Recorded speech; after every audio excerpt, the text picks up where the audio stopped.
Welcome back, students. Let us continue. So have you all understood that how Peshwa Madhav Rao, what kind of a person and how he is recognized in our history for his good qualities, okay? Now let us read. Do you know what good qualities he had done or what great work he had done? Peshwa Madhav Rao provided special attention towards the welfare of farmers. He dug many wells in Pune and increased the water supply to the city. So these are his great work. Okay, he was looking after the welfare. Farmers were the poor sections of the society that time, yes or no? So he was always looking after them for their betterments, for their improvement, for their welfare. Then also he dug many wells in Pune and made the water supply available to those areas. Administrators like Nana Fadnavis and judges like Ramashastri Prabhune emerged under his rule. These are again the two great persons which have become great under the rule of whom? Under the rule of Peshwa Madhav Rao. Okay, he reformed the judiciary for better justice to the common people. He reformed means what? He brought about changes in the jurisdiction, in the court matters, so that people, common people, poor people can get justice. Unko nyay mil sake. Okay, so for the welfare of the people, he brought so many changes in the judiciary matters. He started artillery and ammunition factories. Okay, so powerful artilleries we wanted. For that purpose, he started factories. He also established a mint to make coins. Okay, so under his rule, as when he was a Peshwa, he had done all these great work. Okay, that's why we called him as a hard-working and a good administrator. Okay. Next, the two Peshwas who succeeded Peshwa Madhav Rao, namely Narayan Rao and Savai Madhav Rao, did not live long. So after the Madhav Rao, okay, after Peshwa Madhav Rao, two Peshwas there who succeeded. Succeeded means what? When one dies, uske hi family ka koi person becomes the Peshwa. That is called as succeeded. So two Peshwas succeeded, but they didn't live for a long time. Okay, their names were what? Narayan Rao and Savai Madhav Rao. Okay. During their term, Peshwa was in the grip of family feuds. So when these Narayan Rao and Savai Madhav Rao, they were appointed as Peshwa, us time pe there were many, the situation in the Peshwas what were there, they were having family disputes. Unke beech mein family ke jhagde chalu the. Feuds means what? Conflicts, disputes. Okay. Then Raghunath Rao, who had once raised the Maratha standard at Attock, sought shelter with the British to satisfy his greed for power. If you remember, Raghunath Rao had helped us to expand the Maratha power. In the previous lesson we have learned. Now this Raghunath Rao, he was towards our side one time. He was our Maratha brave soldier, and now he had greediness, usko lalach aa gayi that he wanted an empire, usko empire chahiye tha. So due to that greediness, he shook hands with whom? With the Britishers. Okay, so he sought shelter with the Britishers to satisfy his greed for power. This led to a war between the Marathas and the British. Yes or no? Because our brave soldier Raghunath Rao, he went towards the Britishers side. He shook hands with the Britishers, so that was not good for us, and that's why again the conflict started between whom? The Marathas and the Britishers. Okay, turn your page 51. Hyder Ali died in 1782 CE. After him, his son Tipu became the Sultan of Mysore. So you remember Hyder Ali was from Mysore. He died, and after him, his son became the Sultan of Mysore. Now how was Tipu? He was Tipu Sultan. Okay, he was a skilled warrior, a scholar, and a poet. Okay, all were his good qualities of whom? Of Tipu Sultan of Mysore. Okay. He used his competence to increase the might of his kingdom. So he was such a great person that he was using all his good qualities, his level of skill.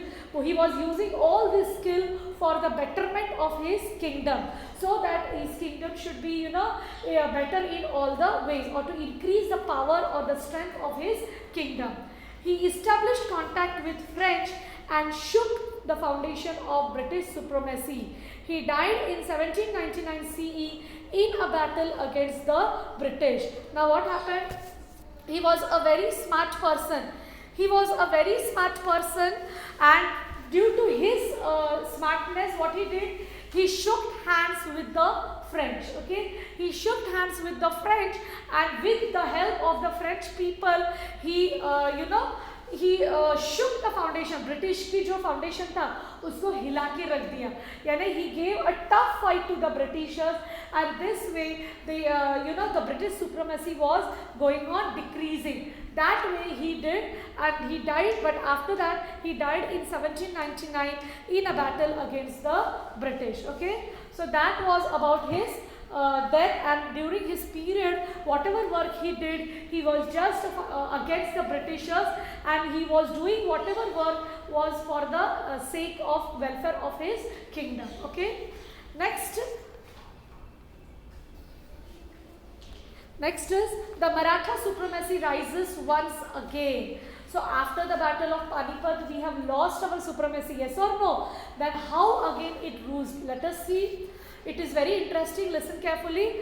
The Maratha prestige in the north had suffered a severe setback because of the debacle at Panipat. Yes or no? The Maratha prestige has become very less now. Our standard have become very less after the battle of Panipat, right? So, and we have really suffered a severe setback at the debacle at Panipat.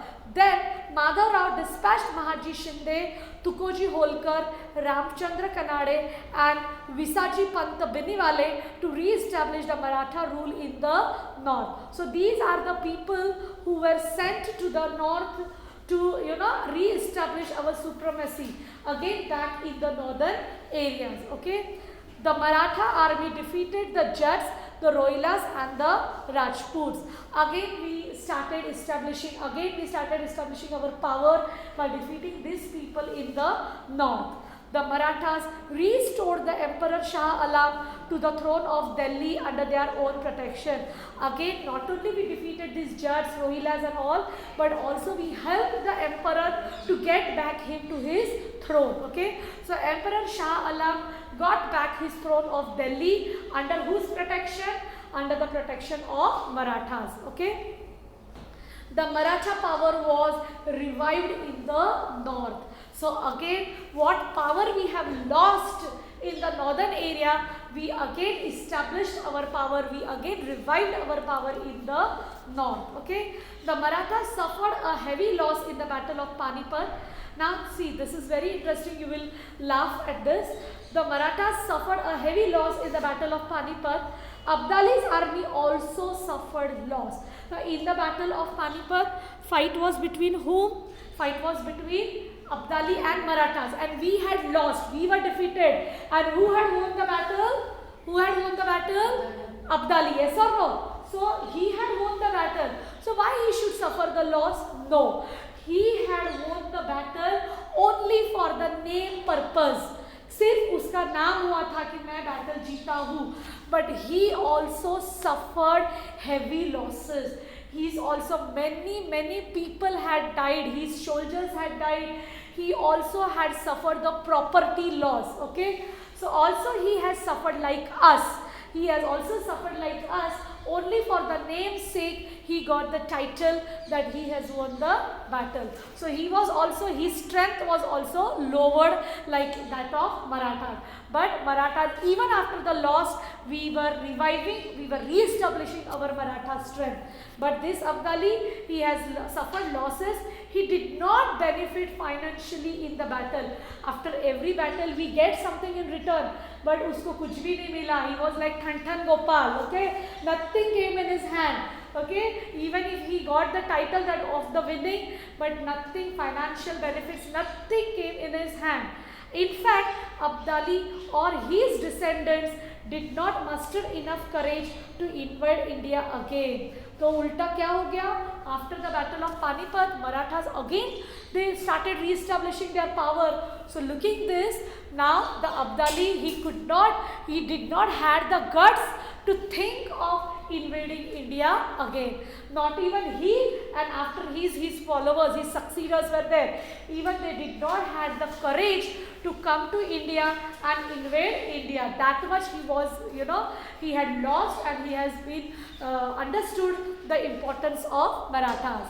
They realized that only the Marathas had the strength and capacity to control the anarchy in the north. So even after winning the battle, but still they understood that कोई नहीं टिक सकता है मराठा के आगे. Only Marathas have the right to rule the government. Anarchy means what? To rule the government in the north. So even after winning the battle, he gave up. He surrendered. Yes or no? So that is again our यानी हार के भी जीतना. Yes or no? Marathas हार के भी जीत गए. So that was there. Abdali understood the valor and the greatness and the power of the Marathas. They expressed their wish. They means who? Abdali. Okay, Abdali. They expressed their wish that the Marathas should protect the empire, and not only they understood, उन्होंने बोल के भी बताया कि okay, you are the right people and you should only rule the northern area. Okay. Then they sent a messenger to Pune to establish cordial relations. For this purpose, even now Abdali thought that no, I should not remain enemy. I should maintain now cordial relations. आपसी समझौता कर लेना चाहिए, friendly relations करने चाहिए. For that purpose, he sent a messenger to Pune saying that now we want to make cordial relations with you. Henceforward, we don't have any guts to invade your India. So he surrendered. He gave up.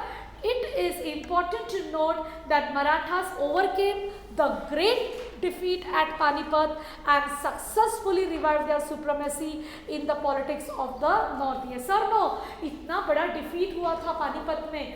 Then also, without any fear, we overcame the consequences of Panipat and again we established our Maratha power in the north. Mallarrao Holkar, Ahilyabai Holkar and Mahatji Shinde had a lion's share in all these. So we should not remember even these great people had given a lion's share. Means what? A great contribution to again establish back our Maratha strength, our Maratha supremacy in the north. So with this we end our lesson. Hope you all have understood.